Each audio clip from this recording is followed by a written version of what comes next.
Hello. Alright, so I figured I would start filming while I did this. So the point of this is to be sort of like a plan, just like something that you can like track. So it would almost be like something that you would add to your iPhone or whatever. So it's like your sexual development life plan. So if you're like from your birth to like about, we'll say 10, we'll just make it even for now.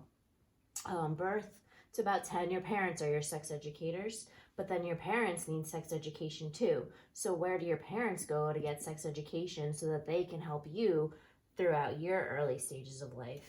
And then once you get a little bit older, then you start to get your school-based education. And so I would say maybe even like earlier at like 6 or 7, but you know, I just wanted to have this like look a little smoother. So like starting with school-based education at like 6 or 7, then you're gonna get where do babies come from, what's puberty, and like what's gonna happen to your body, and so on and so on.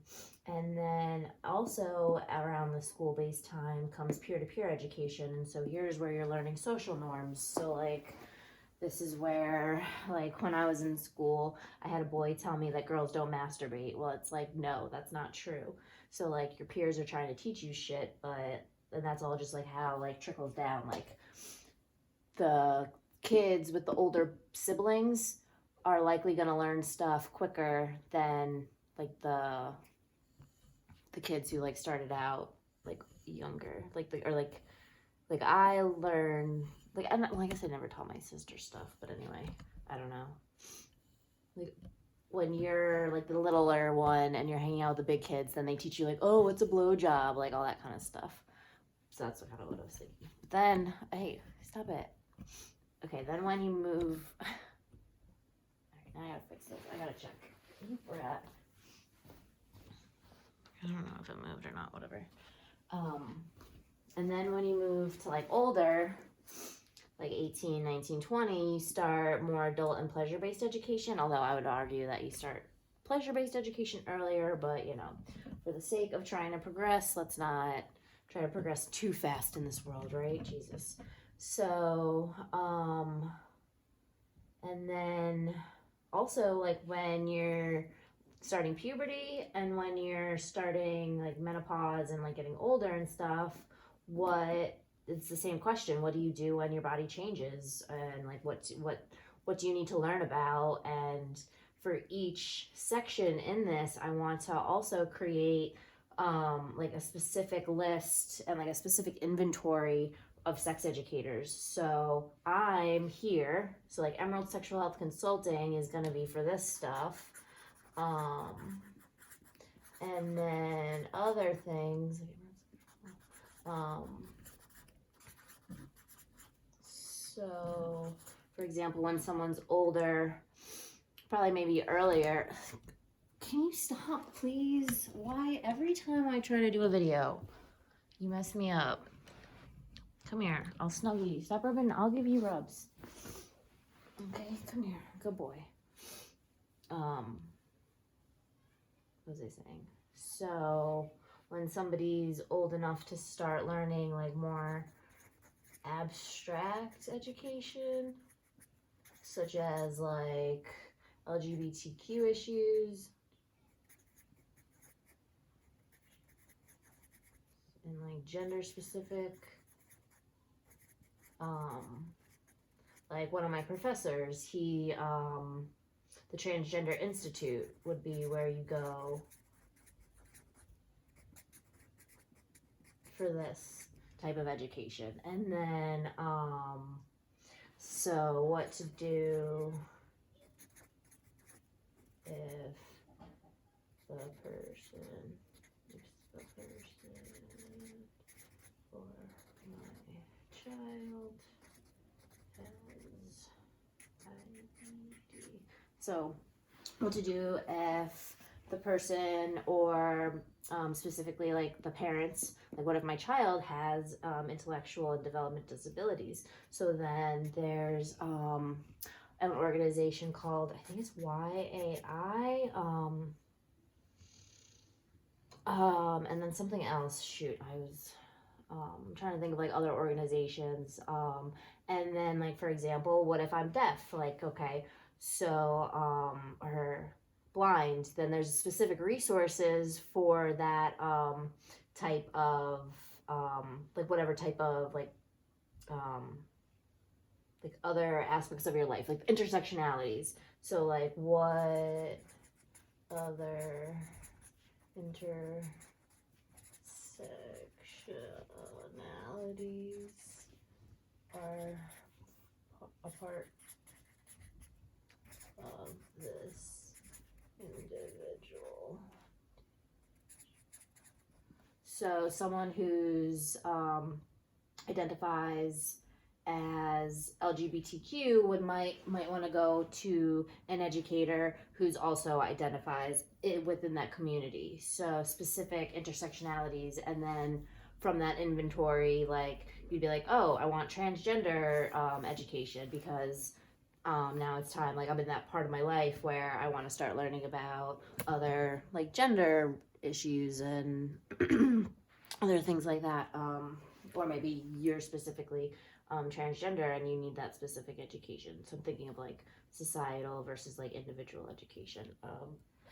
And like, so other organizations can use this. So like, hey, I'm so-and-so, I'm the Radnor Township School. Like we want school-based education. So a list of educators who are good at that kind of stuff. Like that's not my forte. And then I know a specific sex educator who worked for like hospice care. So like who's working in the nursing homes that provides good sex education. And then but then if your parents, they also need sex education for their own lives. So at the same time, like they kind of are trying to really navigate their own lives and their own sexualities. So they're probably here. I mean, depending if you're 16 or whatever. So once I work on this timeline a little bit more, like I'll add more specific topics. So let's see. I'm trying to think of other stuff that I wanted to add to this. But like, yeah, have different layers. So like this is just like an example, and then like the actual sexual development timeline. So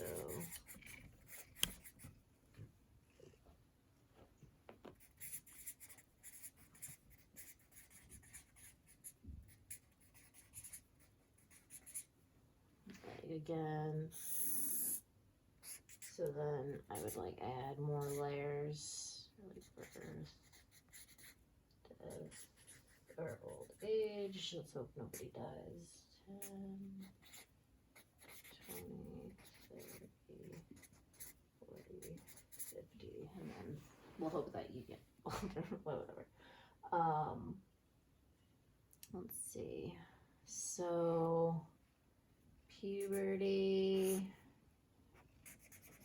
like these have stopping points, but when you, I'm trying to think of other stuff.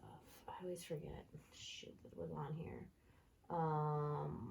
So puberty lasts from here.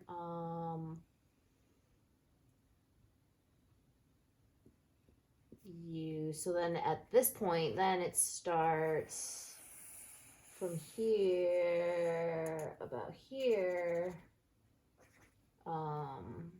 Your reproductive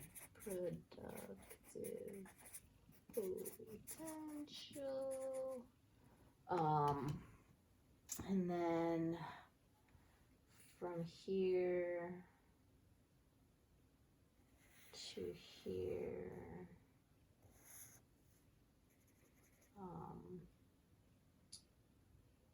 need to project.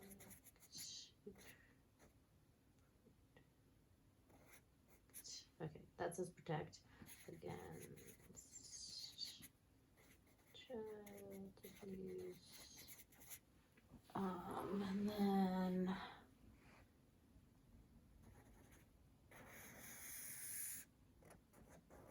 oh yeah, I forgot to like I could just do arrows. So like dating,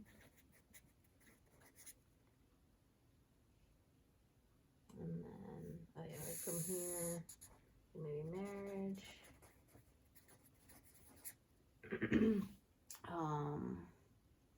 maybe potentially first sexual experience,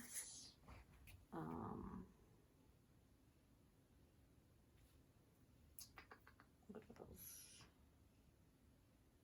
I think like, oh yeah, sweet 16, so like 16, and then like your quinceanera, and then at 13 bat mitzvahs, bat mitz, and then special birthdays,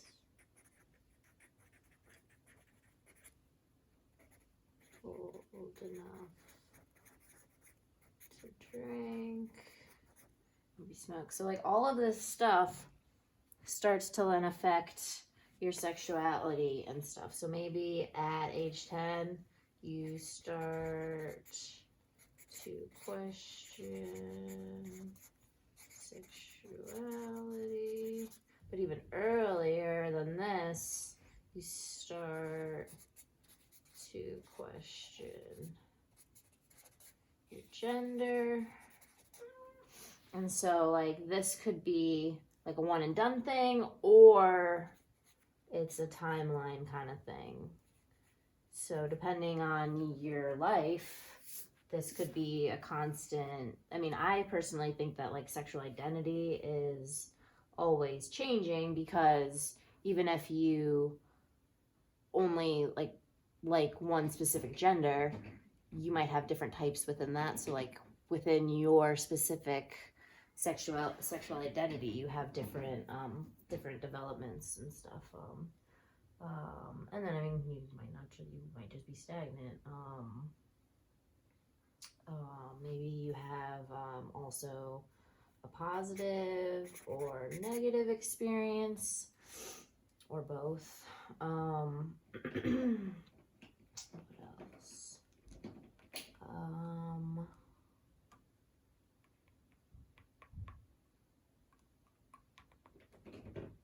But yeah, I'll get back to that, because then like you'll see like, okay, if someone was sexually abused, then you're going to need specific sex education for that. If someone was sexually abused and they have IDD, you're going to need a specific person for that. And so that's why this inventory is going to be really good. So it really starts to organize sexuality providers to the people. So let me try to repeat that again. So sexual educators, sexual counselors, sexual therapists, sexual coaches, sexual consultants, sexual educators, all of these people can then now be accessible to the people, because now the people know that sex education is so fucking important to the entire lifespan, and they're gonna know, okay, where to go for help. But yeah, I think that's good for now. I'm trying to think of other stuff. Of course, the second I shut the video up, I'll probably think of more stuff, but I'll try to add more to this.